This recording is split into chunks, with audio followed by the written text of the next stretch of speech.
Yeah. Andy. Andy O'Neill.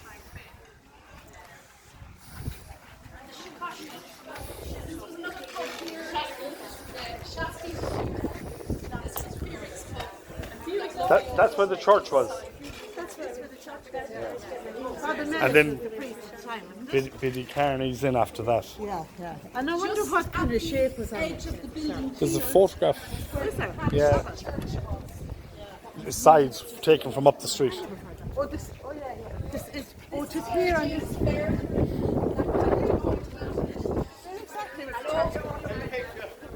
How are you? Yes. Just at that edge, there was a gable. The gable was facing that way. How it looks like there was that was used for church attached to them. And that side of the street was the single story. These were all single story. Yeah. Okay. And I think there was single story because the rates were dear on that side of the street. On this side. That's right, yeah. Right. This is the townland, is it? What? That side of the street is rushing east. Okay. Yeah. That's rushing west. That's that line on the map that you saw. Yeah. Watch yourselves there. I think Father Millet lived here then as well, didn't he? Don't know. Yeah. Am I right? I think Father Millet lived here. Okay.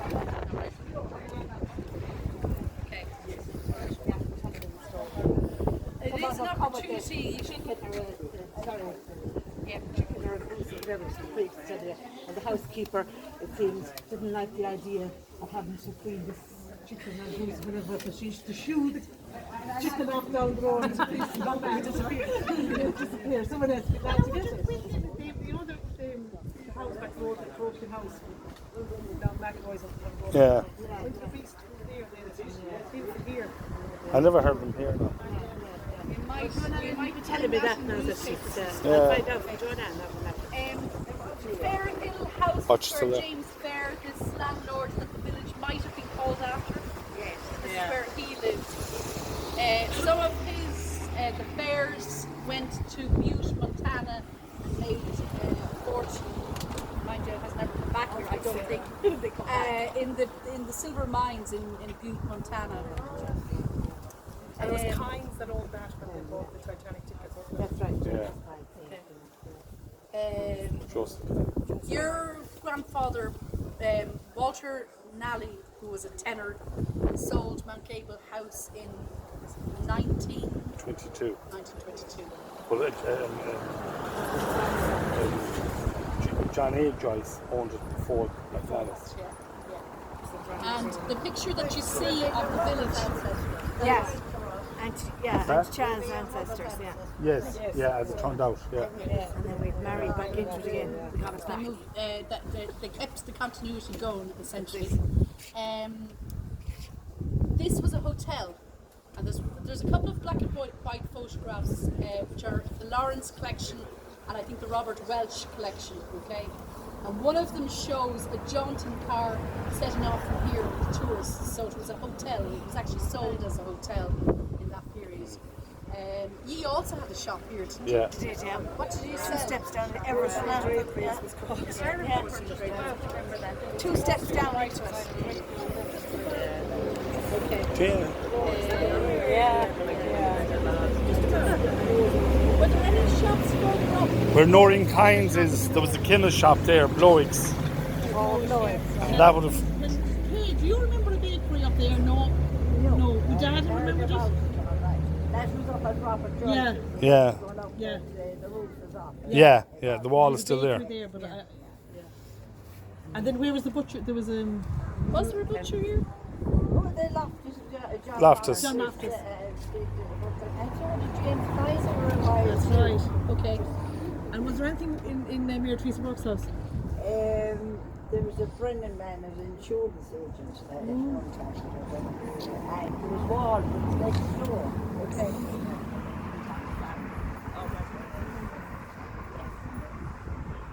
Okay, I'll mention again the need for us to gather some over the winter period. You can gather it wherever. I'm sure there'll be a room found, and it's to do research and maybe just record Kay and anybody else who's interested. So I'll Mary Kate, like, didn't she have... Mary Kate O'Donnell, like she's another person that would have lots of stories. Yeah. So I think this is just about it. Okay, I'm sure we'll go inside. I'll show you some of the bits and pieces that I've gathered. It's only a fraction. There's a ton of stuff out there.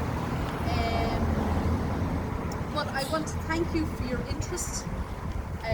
To come along, a lot of people stage, which usually I lose people as we go further along. People drift off. So it does show the level of interest we have in our local history. I always think we start local. Okay. So, any questions before we finish up? What's the biggest house, the Garda station? It was an RIC station. It was a priest's house before that. I remember Granny talking about it, and I couldn't put it together what it was, but just as you were talking about places, I thought figures. Yeah, there was quite a lot when we had agitation in the 1880s and even probably later, maybe a bit before. There was a lot of barracks. So there was a barracks out and just below Buchan, behind where the Cannings have land. There was one back in Clonbur. This was a very tense area, okay? The amount of things that happened, including, agitation, damage to property, damage to animals, which was probably not the nicest thing to happen. But people were so, the way they had land and the way they were holding it was very, very marginal, and all it needed, you saw that reference to them not having enough turf to boil potatoes. I mean, how tough was that? If the weather wasn't, they couldn't save turf. If there's a picture of Clonbur where every bit is tilled, every bit of the ground, and there isn't a tree to be seen anywhere. So there wasn't a hedge, a tree. So people did not have access to firewood. The woods were owned by Lord Ardenal, and he would prosecute if you chopped down a tree or took a twig or anything. There was glass on top Of the wall, that's right, Yes, yeah. to stop people going in. Stop going in, yeah. And they used to go down with children's prams and take the twigs out of it, like, Yes. and put it in the prams and put the blanket over it. One of the stories that I took out, there was 3 young women prosecuted for pulling heather. They were let away with being just kind of given a caution. But I would say that 3 young girls were put in deliberately because the idea was they probably wouldn't get prosecuted. Yes, to them. Yes, so they're all in those court cases. There's family names mentioned, and I think if you're researching your family history, I'm sure there's plenty of, as I say, good and bad and all sorts of things. But I don't have, my own family, because they're scattered and they're different things. There's a huge ability, I think, for Clonbur people to go back, certainly in the last 100 years, from 1850, to find more records. And I think there should be a lot more research. I think a lot of people are nodding their heads and they're interested. So yeah, I'd encourage it. Yeah. And where where would the land league meetings have been? From the Land leagues, to my knowledge, were down where Brendan's pub is. yeah. Oh, okay. And I think there's Biddy whole thing Carney's. called- And Biddy Biddy Carney's. Carney's was Okay. Felix. I don't think it was where that is. I think It'd be down further. Down further, yeah. So there was another pub And there. there was a bank. The bank house, they call We it. had 3 banks coming to Clonbur. Yeah. Wow, imagine. Travelling banks as well. Yeah. They used to call it the banking, just Yeah. really smaller house Yeah. there. That was Munster and Leinster, and I think the Bank of Ireland was in Europe. No, the Bank of Ireland was in Felix. And you were Ulster. Yeah, Lambert and Ulster. Going back to the Land League, there was a commission called the Parnell Commission, and it recorded a lot. They actually brought witnesses from here over to London to record.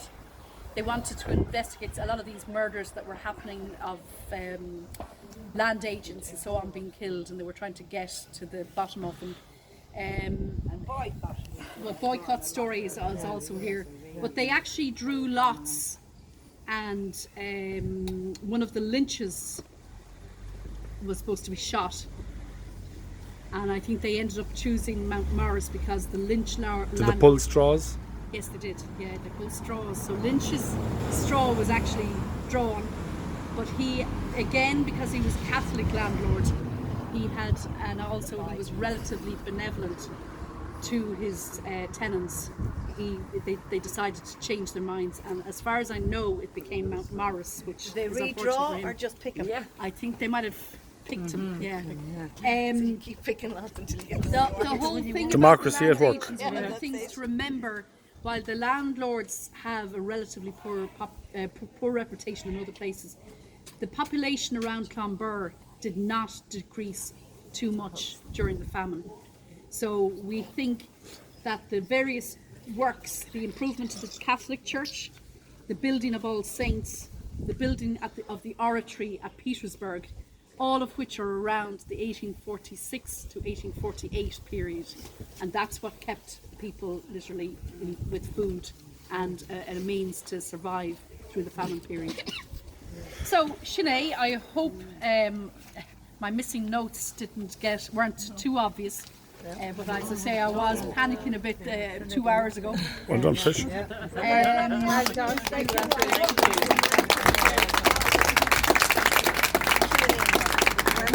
Very interesting. Very interesting. Okay, so Tea and coffee tea and coffee. upstairs in Great. the Cool Lounge.